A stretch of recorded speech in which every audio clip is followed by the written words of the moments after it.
Our guest is El Paso Sports Commission, CEO, Brian Kennedy. Remember when he used to be one of us? I remember. Remember? Yep. Remember? Now we're just peasants to him. Now, man. I remember when I was back having fun. It sure beats the hell out of working, that's for sure. Right? I think you'll agree. But now it takes like a celebrity death to get him in. I know. He never calls. He never writes. No. But I do listen. No concert hookups. No, nothing like that. Nothing from Brian. Nothing. I got to tell you, I was really surprised because Tricia is the one who found out about you and this past that you have. Yes, the dark past. That's Your right. dark past. Questionable. Having worked for Prince back in, I would say like that was the height of Prince stardom. Well, it was in '84, and he did 5 shows in St. Paul, which, of course, was home stomping grounds, and where I was born and raised. His former guitar player, Des Dickerson, and I went to high school. He was no longer with him at that point. He started with the Revolution, and then he took off. As a matter of fact, most people know Des from the 1999 video, where he was wearing the rising sun on his head bandana. Oh, That's okay. Des Dickerson. Okay. And they needed more guys, and so they called. So I went up and did that, and did St. Paul, did Detroit, and I was part of the late night crew. Wow. I heard you mention that, because that's when Prince would go clubbing. Oh yeah, and he'd club till the sun came up. Till finally somebody said, "You have to go home." You can no longer play. Yeah. You have to go away. It was amazing. I'd be sitting in a hotel room, and I'll never forget it. That Tiny, who was about the size of this building, who was his number one bodyguard, the call would come in, and we'd pick up the phone and go, "Yeah," and he'd go, "Saddle up, we're going out." That would mean, here we go. And it was a crew of 6 guys. That's cool. I mean, he traveled with 6 guys, and sometimes it wasn't enough. Wow, that'd be like Elvis calling up his crew and saying, "Oh, peanut butter and nana sandwiches right now." I need to give me some peanut butter nana. Exactly.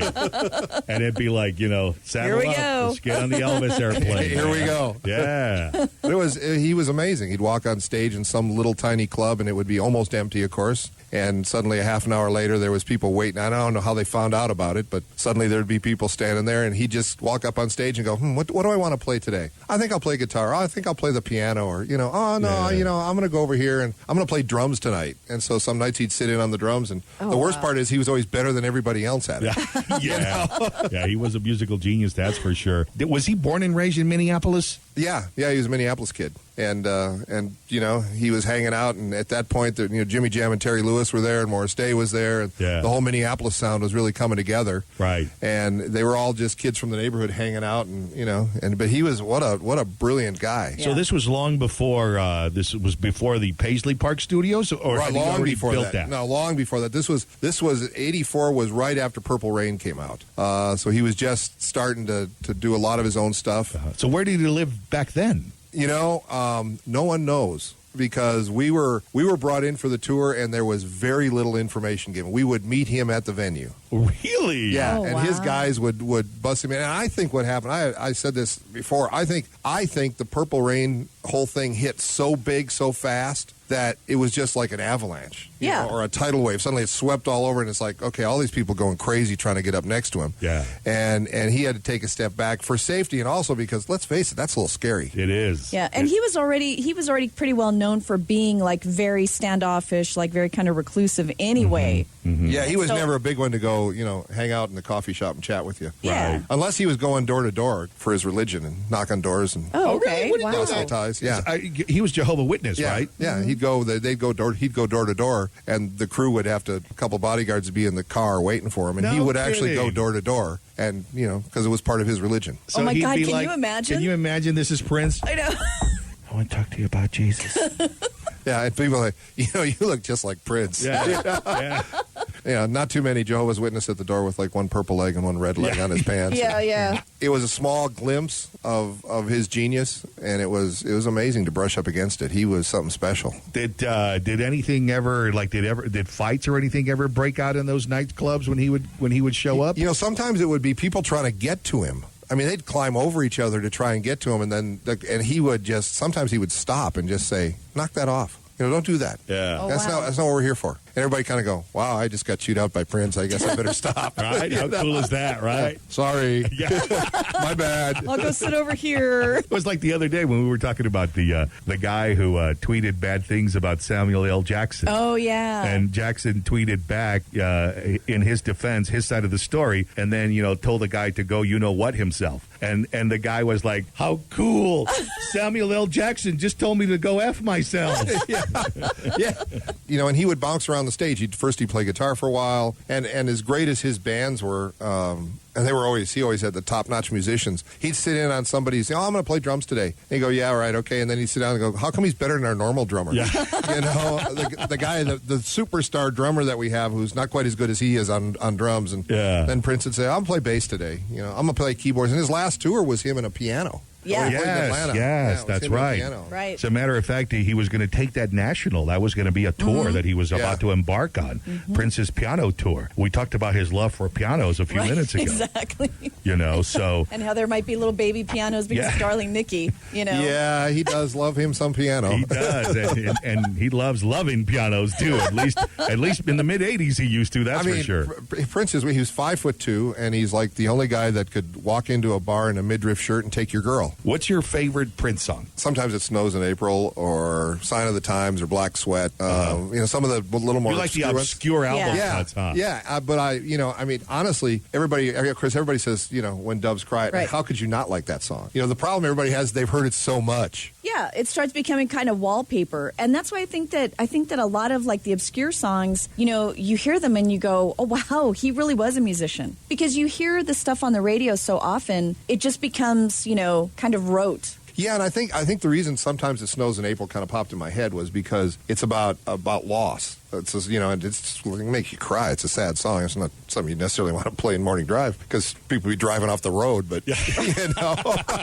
not a real upper of a song. But I think that shows his range, and I think that's why I like the obscure ones, because you can see he can do blues, he can do rock, he can do anything. Right. Yeah. How about the one that's gone viral when he was inducted into the Rock and Roll Hall of Fame? Oh, that is my favorite guitar riff ever. Yeah. And they redid. It was he and who else? Was it George Harrison? No, I think it was Tom Jeff Petty. Lynne? It was Tom Petty, and Steve Winwood, and Lynn, and While My Guitar Gently Weeps. Yeah. Check out, here's Prince. Check it out.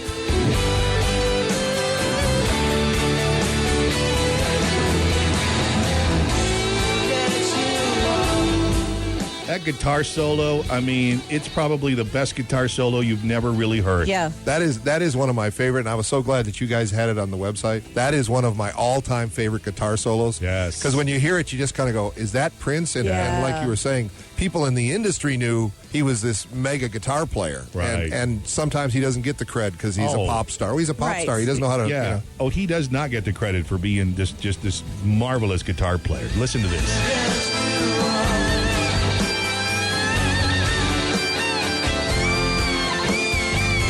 That's some guitar playing right there, man. John Mayer's another artist, I think, who's labeled a pop artist who doesn't get the credit he deserves for his guitar work. And I think sometimes they overlook the musicianship that goes behind it. I mean, Prince was amazing in everything he did, but when you listen to this guitar solo, you just suddenly go, whoa, that's as good as I've ever heard. Right. My favorite performance is when he did the Super Bowl halftime show. Oh, man, that was amazing. Wasn't that? In the pouring rain. In the pouring rain, I know. And how about this for irony? I read in one of the Minnesota newspapers that yesterday it was raining. Yes, and there was a rainbow over Paisley Park. Yeah. How cool is that? Yeah. Not, everybody was sad. Yeah. How did you find out about Prince's passing? I found out I was just leaving a meeting, and I got called from somebody in the media here, and they said, so do you have a comment about Prince's passing? And I went, excuse me? And I had to stop for a minute because didn't want to drive, and even though I was only like a snippet, it's been an important part of my whole life. Yeah. And did you cry? Yeah, I did. Yeah, there was a couple tears.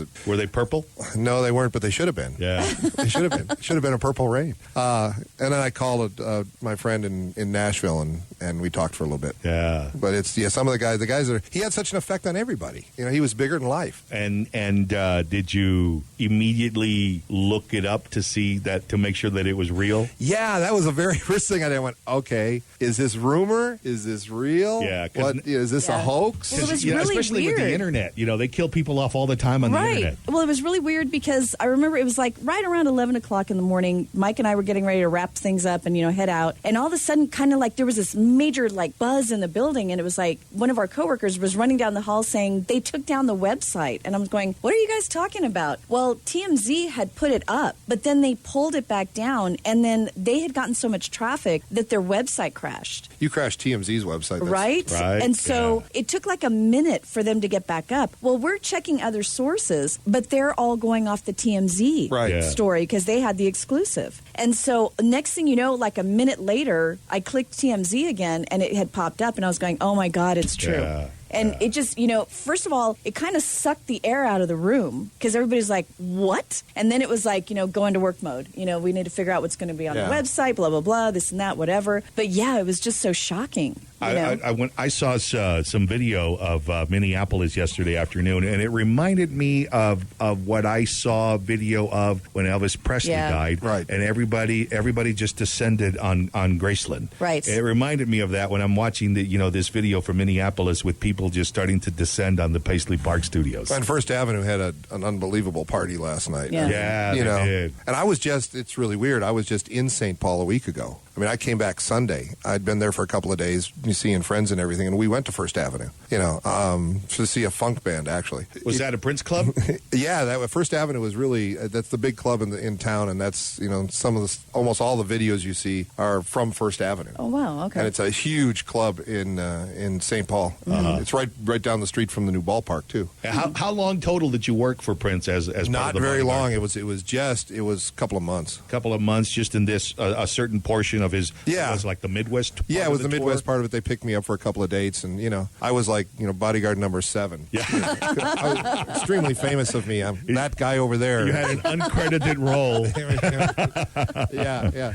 I was real famous. I was really a big shot. I'm like, hey, tell that guy to do this. Okay. And did you ever score with women because you were part of Prince's entourage? I'm just going to say that when you hang around Prince, just those trying to get close to him are unbelievably gorgeous. They will do almost anything. Almost anything to get just near him or nearby somebody who was with him. Oh, would my. You He says with a qualify sly as smile. an almost anything? Darn near.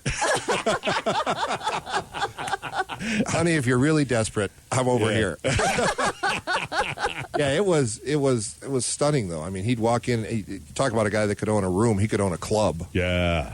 Just as soon as he was there, it's that somebody's here who's famous. I can tell. Yeah. Right. He just had that aura. For somebody that was so soft spoken and low key, he was quite the presence in any room. And he just he was a brilliant guy, a genius. True. I mean, they use genius too often, but this guy actually was a genius. Yeah, you're right. It isn't one of those overused words like hero. It's one of those overused words. But yeah, no, he really is the epitome of a musical genius. Last thing, your number one memory of Prince, something that just that one thing you will never forget. I didn't realize how good he was on the keyboards, and we talked about that we were standing there with the crew, and he gets up and he goes, "Hey, I'm gonna play keyboards tonight." Or actually, he said, "I'm gonna play keyboards tonight." Yeah. and I looked at the guy next to me. I go, "Plays keyboards?" And the guy turns and looks at me and goes, "Just watch." And he went up there and just blew everybody away. And we were all, and he was playing. He would play classical. People didn't know that he could play classical, Wow. and he would play a little bit, and everybody go, "Well, where'd that come from?" And then he'd do some rock, and then he'd do something else. And watching him just have such fun was one where everybody just goes, everybody who went to a show knows this guy was having the best time of his life. Right. And, and that was the most amazing thing. As genius as he was, he just loved music. But watching him play keyboards, that's the one thing you remember. Yeah, I look the most. up that, I'm just like, I didn't know he did that. Yeah. And like that. Yeah, and I didn't know he could play that good. Right. And that's why, it's kind of sad that the last tour was going to be him and a piano. Yeah. Right. And that would have been perfect, right? Yeah. That would have been just perfect. It'd be the show I'd buy tickets for. Oh, man. Well, Brian, we appreciate you coming in and talking about your, the time that you spent being Prince's muscle. Yeah. Or as I say, that guy over there. Yeah. That guy over there, number 7. Yeah. Tell him to get those people out of the walkway. Nice. He probably wrote that song 7 about you. He did. I'm not going to say, but it is a possibility. We'll never know.